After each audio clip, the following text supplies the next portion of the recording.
Thank you, Richard, for joining us today to talk about your career and your advice that you would give. So, can you share a pivotal career moment? Of course. So what I'd like to talk about today is actually how I became an advisor in the first place. So I started off in financial services back in 2011. I started working actually for a small independent financial advisor practice. It wasn't sort of a big city firm at the time. And at that stage, I had relatively little career experience. So I'd come out of university, I studied history, and I was trying to work out kind of where I wanted to be. And for this particular vocation, I mean, I didn't have any financial services experience whatsoever. I worked for the National Trust prior to sort of coming into finance in a sort of a customer service role. And then when I sort of wanted to make a step into this sort of career, you kind of have to start at the bottom, as it were. So I was doing a sort of administrative assistant type role for that firm. And what I was looking to try and do is build myself up to try and become a paraplanner, was the first thing. So that's a person who does the technical advice for an advisor, rather than necessarily looking straight to becoming an advisor as the trajectory over time. And the reason for doing that is one, that I'm good at the technical side, and two, partially confidence. I'd not done a role like this before. I'd not done a sort of big client-facing role before. So I set myself what I thought was a reasonable target, and to try and do that over a couple of years. Moving forward, a couple of years effectively, I'd moved into the city, so I was working for Coutts Private Bank, again working through the ranks, assistant, then officially a paraplanner supporting a managing director. And at this stage where the bank was going through quite a few structural changes, as we all have happened in the industry at times, and they were looking for voluntary redundancies from people, and some people were moving around. And what I didn't know is one of the financial planners within our client group had made a decision that he wanted to move back to Spain, where he grew up with his family, and there was going to be a role that was open there. I was sitting at my desk one day, and I got a tap on the shoulder, and it was the person in charge of the client group, and she took me aside and said, we've got this new role we're looking to page. We think you'd actually be really good for this. I think you should apply.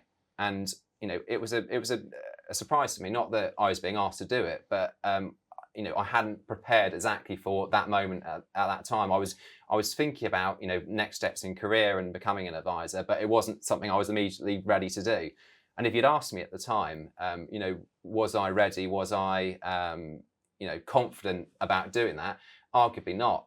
I'd on the technical side, yes, I felt I knew my job very well from my paraplanning experience, but from a sort of client-facing experience, I didn't have as much as you would have thought. My old advisor at Coutts was very good at, he knew I was very good at managing his book effectively. So he would go off to the meetings, he would leave me to deal with the client calls, deal with the administration, prepare the reports, but he wasn't very good at bringing me physically to meetings. So I hadn't actually been to many full meetings, so I didn't really know how the whole process works. So I had to make a choice. Did I stay with that paraplanning role, which I was comfortable with, thinking, I should wait a bit longer, build my skills up, try and go to more meetings, and then apply for the role? Or do I go, actually, you know what, I'm going to go for this and see what happens? And that's what I did. So applied for the role, went in, got the interview, got the job, and then you're starting. And again, it's a big transition for anyone going through that transition from being a support to an advisor to kind of leading a client meeting from start to finish yourself is a big step. And I was probably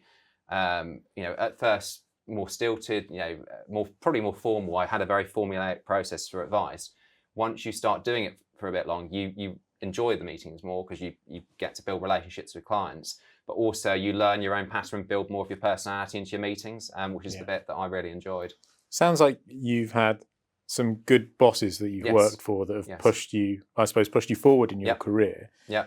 Do you think that that's an important part, finding someone to work under that you gel with?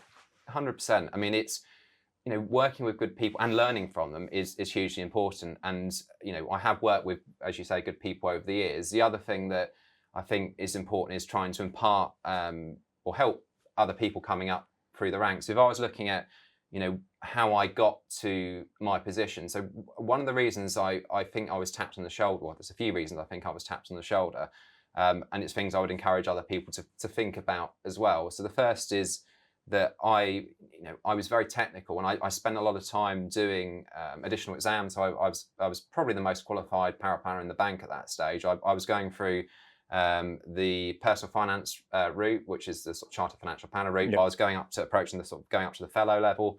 At the same side on the certified financial planner route, so the Chartered Institute for Securities Investment. So I was doing lots of different exams. I was doing internal bits as well. And what that meant was I almost became a subject matter expert within my client group for anything financial planning. So when private bankers, for example, were talking to clients about potential needs, they would come and ask me questions afterwards, say, I've got this situation, what would you do?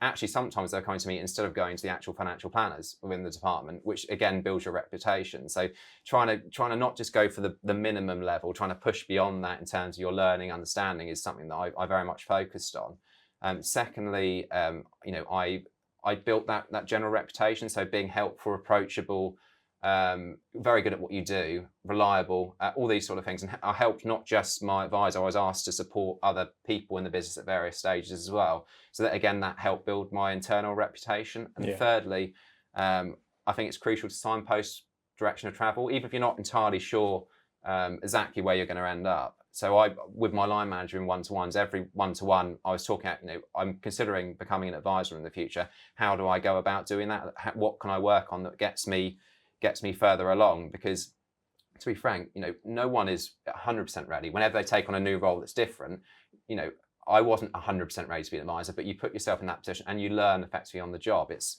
like learning to drive. You learn to drive and you get the basic skills, but you actually learn more when you're actually out driving on the road. And that's the same as financial planning as well. So trying to build yourself and develop over time is important. If you can get a good mentor, is another crucial thing. I wasn't particularly good at that.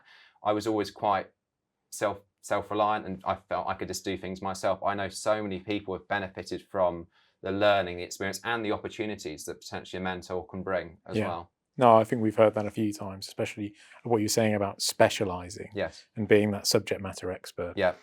I think, Richard, could you ask or answer if you've had one, I suppose, really good piece of advice in your career?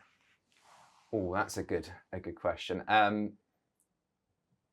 It's a difficult one because I think you've got to focus on your reputation. It's not just the work that you do, because as a youngster starting out, I felt that if you do a really good job, it'll be recognised. Yeah. But it's hugely important to build that internal reputation within the organisation as well, and that may mean doing things like this. Going out and doing things that is not officially your job, but whether that's I'm a mentor as well. You do lots of different things that will help out, and these things do get recognised if you're going beyond your effective job role as well. So trying to do that and build your internal marketplace. Obviously, advisor-wise, some degree of specialism can help. So you can't be everything for everyone. So working out which clients you gel with more and the value you can bring to those clients as well, rather than going, I can do everything for everyone, because certain clients won't work for each advisor as much as